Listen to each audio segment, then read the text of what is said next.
Welcome to Royal Holloway, University of London, a place where culture and diversity are widely celebrated.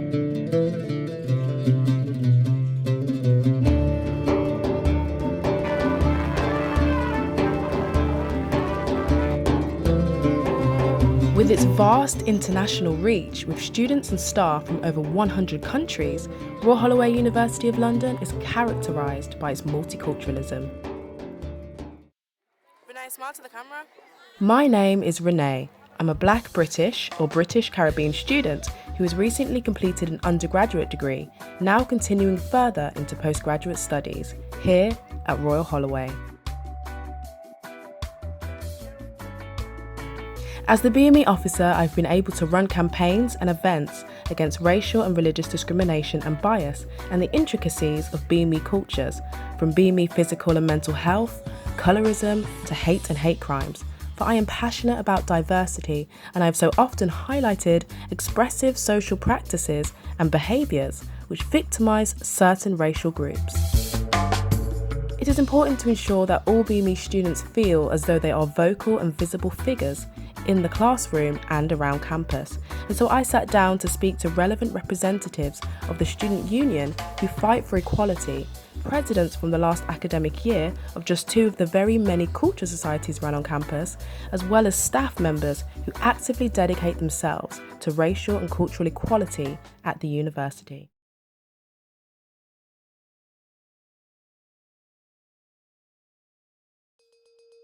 My name is Willow Wong. I am the Vice President for Welfare and Diversity at the Students' Union, and I was born a Malaysian Chinese.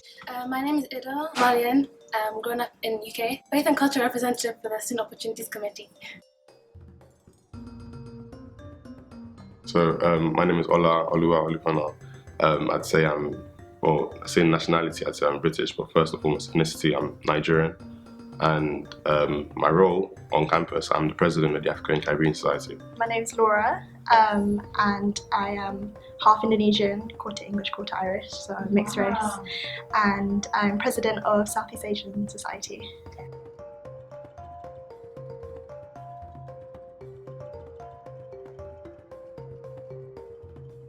The role of a sabbatical officer in general is to represent student voice at Royal Holloway to external bodies such as the college or any sort of external organization.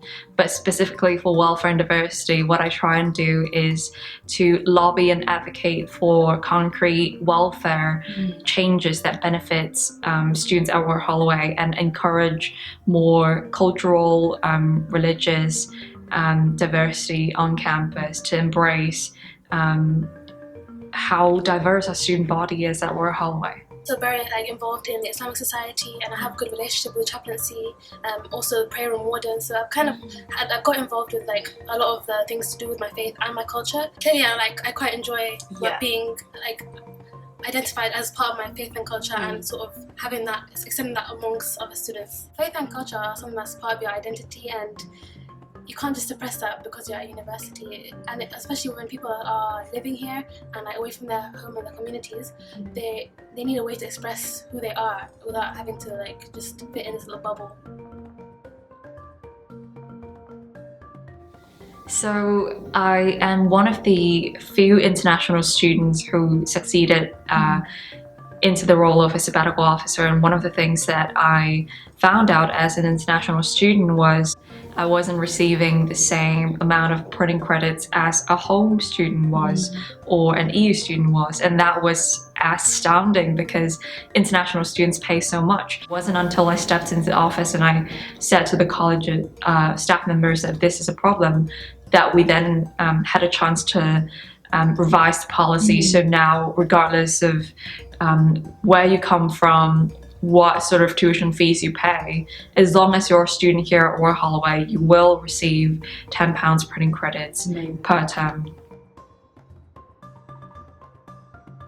Chapel and the Muslim prayer room. Other than that, the Christian Union and other societies generally tend to have connections with other places where they can go do worship. Okay, so external. Yeah, so for example, the Christian Union often runs trips to local churches for different denominations. As much as I would like to hold the college accountable for all these projects and works that they still need to do to address issues with diversity, with equality, with liberation, the Students' Union also have a role to play in that, because I think we aren't disengaged with our faith and cultural groups and societies as much as, say, certain sports clubs. I think it's important to for people to get involved and create the sense of community, so that other students that come can have an idea of communities, people who have similar beliefs and similar interests to them, especially if they're alone in their course, the only person of a particular ethnicity or a particular religion. It means that they have like-minded people that they can talk to and have communication with outside of their course. They've acknowledged the need for an inclusive curriculum that actually reflects the diversity of the student body, so that we're not just teaching students a very specific canon that has been decided by the privileged few in history.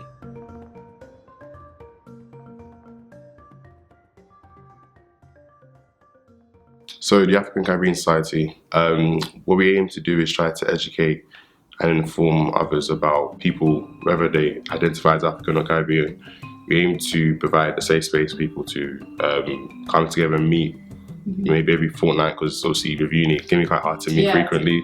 But it's really this opportunity for you guys to just sit down, enjoy, talk and discuss about literally anything that's on your mind. It's a society in which we aim to make sure that on campus we are representative of the fact that we are minority. Which as a society we want to make sure we do events where it's important to kind of not feel like you can't express who you are. So that's really what we've tried to do this year. So Southeast Asian Society is kind of the society for all of the countries within Southeast Asia, because there's not really enough Indonesians or maybe Malaysians or Filipinos to make up individual. We wanted to make just a collective. So we're kind of celebrating, promoting all of the 11 different countries within Southeast Asia, and our events are largely centered around food. So we give the people what they want. So lots of food events, and we tried to give food from all of the different 11 countries, just so everyone could get a taste. There was a stigma attached towards Asian society, very rowdy, they like to party, like to have fun. Well, there's nothing wrong with those things. I feel like it's important that I wanted to make sure that we had a balance. A lot of the events I wanted to do this year, I wanted to make sure that they were beneficial to our members. So in terms of doing careers events, networking events, where we had speakers that I know personally, panel discussions, you had talks about identity, culture, and make sure that people are more informed and that we actually get to hear people's perspectives. We wanted to really get the chance to do all of the countries, so that all of the countries were recognised, because they're all important. It gave me an opportunity to meet Indonesian people, and not just Indonesian people, just Southeast Asian in general, which is just nice because I feel like they can understand kind of more, because they understand that mutual culture. I think they should, because there's just so much to offer, and I think it's really nice, especially for international students. It's kind of like a home away from home. But also maybe if you didn't get a chance to grow up in that country, you can just experience it, and it can be from any country as well. I just feel like there's so much variety within the university, so I feel like you should take advantage of it.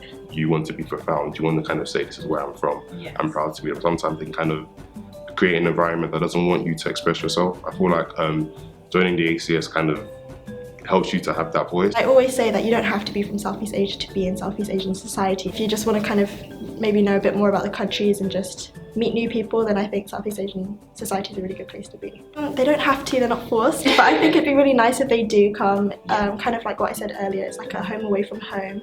And it's also just nice to be with maybe like-minded people and just getting to know the different countries too. If you like food, I always say that's a good enough reason to come.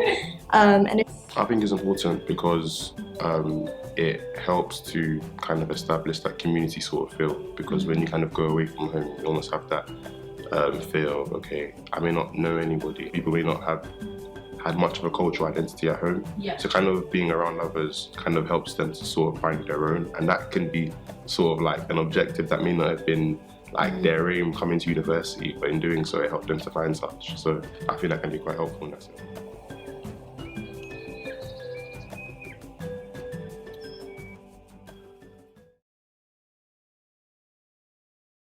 I'm Susan Lee, the Equality and Diversity Officer at Royal Holloway, Chinese background from Malaysia.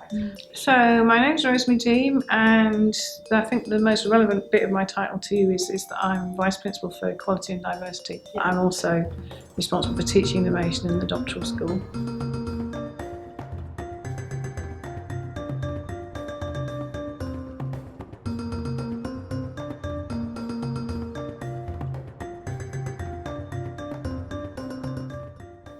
I've got responsibility for kind of developing the strategy around equality and diversity within the college, implementing it. The other thing I do quite a lot, I support and develop networks. Like since I came, we have developed the LGBT staff network, the cultural diversity network, as well as disability forum, as well as the women's network. Yeah, I mean it's a new role, so it's been in place for less than a year, and it covers both staff and students, and it's quite a wide remit actually, because it covers every aspect of equality and diversity across the whole college, running a kind of structure of working groups and committees that kind of interlink with each other. So the two most important, I suppose, are the Equality and Diversity Steering Group, which we've applied to turn into a committee, not because we want to make it more bureaucratic, because obviously that's not good, but it's because that way we would actually be able to report to Policy and Resources Committee. We would be able to, in theory, to apply for money from that. We could also report direct to Academic Board. In terms of the kind of ethical and moral issue, that we should actually all respect each other and value diversity, that's a real business case as well. There's a lot of research already that says that a more diverse organization, where they value talents, is actually more productive and also more efficient.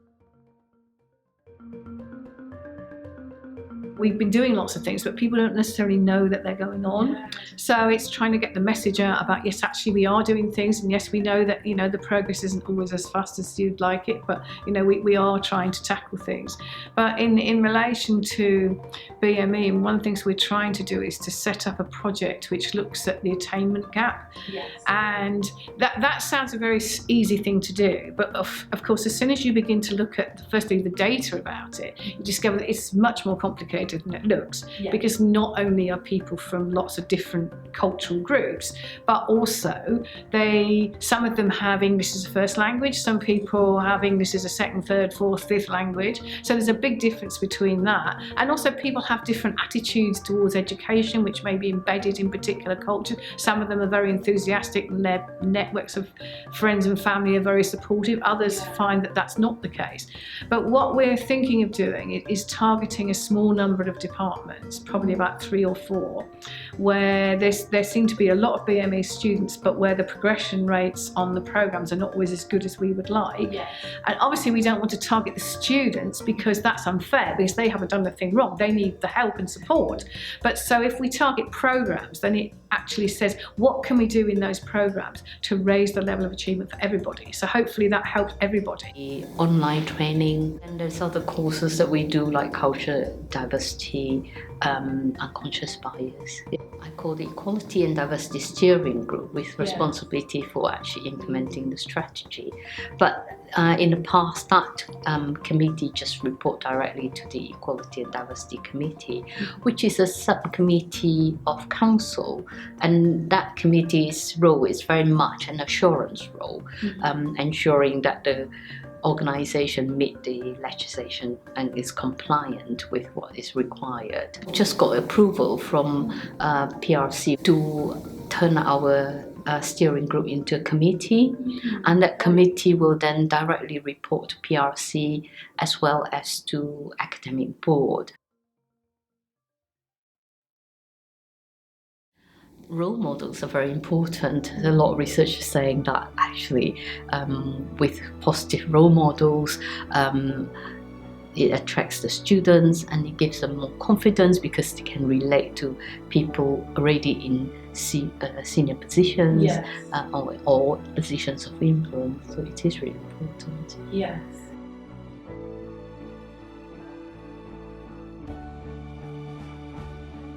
I mean, academic jobs have clear progression routes, but for a lot of the administrative and manual jobs, if you're doing a particular job and you want to get promoted, there isn't anywhere you can go, and that is definitely, we know that's an issue for BME, is that people are not progressing.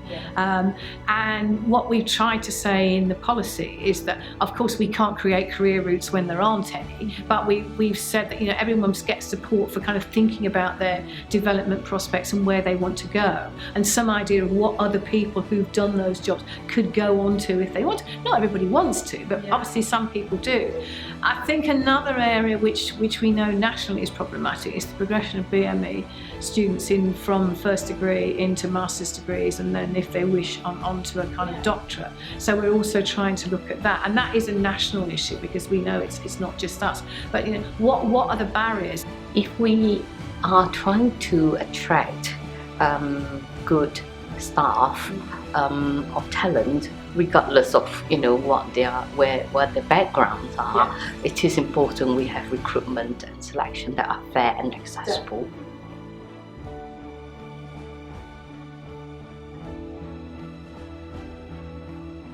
We've done a big consultation recently on the equality objectives for the next 4 years, and Susan Lee, who's the officer who works with me, along with Katarina Finnis, who does Athena Swan, they've been working quite a lot on developing ideas and developing leaflets for people and trying to educate people about a whole range of things to do with equality and diversity. Susan Lee came in about 2013, I think, somewhere around there. And when she came, there was no structure at all. There weren't any working groups, there wasn't a council committee. So a lot of that she's actually put into place. So I think that we have made quite a lot of progress. We've made some progress on most things. And I think sometimes all you can say is, yes, we haven't achieved this, but this is where we got to. The kind of milestones that we set are ones that are achievable in stages, so that even if you haven't got to the end, you can at least show that you've got to the middle. And so there may not be that much visible, but you're building the kind of foundations to get to where you want to.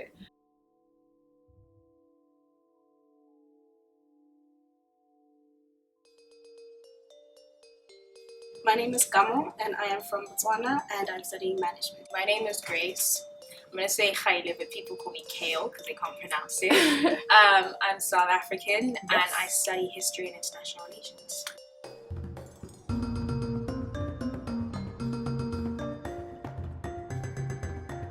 I don't tend to speak up. Yeah, exactly. Because I don't know, like, it's hard when you're the only one in the class to kind of get your point across. I think when I started university in first year, I didn't really pay much attention to it. But now that I'm about to complete, I see that it is quite necessary because it's easier to express yourself when you have somebody or something to relate to. So even in terms of course content, I feel like more diverse course content will make it easier to express yourself.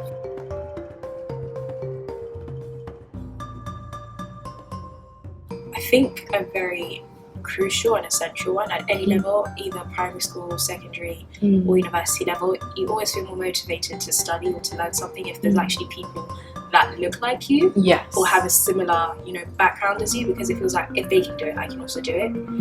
Obviously that's not being apologetic and saying because we don't have them, we don't aspire for much, but it would definitely be crucial.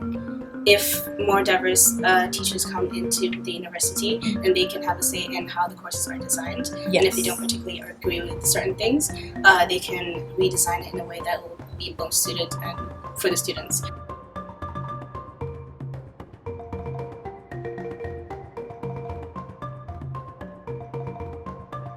I actually had this experience before I came to university. I was really interested in film and TV production, but because of my sponsorship, the requirements were like the degree had to be most suited to my country's economic needs, which is business, medicine, and the normal STEM type of degrees. But I'd say if you really do have the option, go for what you really, really do love. And I think you have to kind of prove to everybody who's doubting you that you can actually do it and it is of value, and I think it will show through at the end. We wrote an article on this, but I would say this was something that was very difficult for me because my family's were sciencey, mathematics. It's like you have to do science, but it sounds really sad. But the way I thought of it, so when your parents die, you're still there, and your legacy will be your own. So as much as you want to do something for them or for your family, you have to think about what can I sustain as a passion and as a career once everyone's left alone, for yourself, for your own happiness. So I'd say it is difficult, but think about what purpose am I supposed to leave in this world? Is that my calling? Don't do something because, you know, I should get a job in this, or my parents want me to do this. Do something that you love. It's not a job, but it's something you're passionate about. In my language, I'd say which basically means it's quite quiet, but it's still quite fun. It's really nice. And it is quite international, and it's very enjoyable. In English, I'd say it's beautiful. In Yoruba, there's a word for wonderful, and that's iyanu. So it's like it's almost it's quite it's almost if like it's used quite a lot in like prayers and stuff whenever you're describing things that are like just visually pleasing or like just well within one's heart. So if something's iyanu, then that means that it's quite wonderful. So yeah, that's what I'd describe it as. Royal Holloway. Okay, interesting. Very open in some ways. Intimidating. Okay, great. Do you have a word in your language that you could probably describe it? That's all I can think of. Small university which does have a community spirit to it, despite some of the things that we know that are probably not right.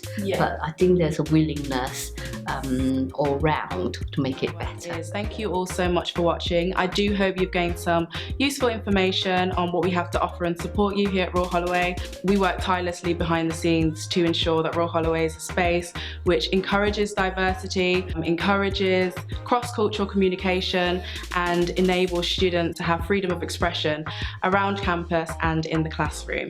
If you do want any more information, you can head over to the Royal Holloway University's website or our Student Union's website page also. Thank you all very much. Bye.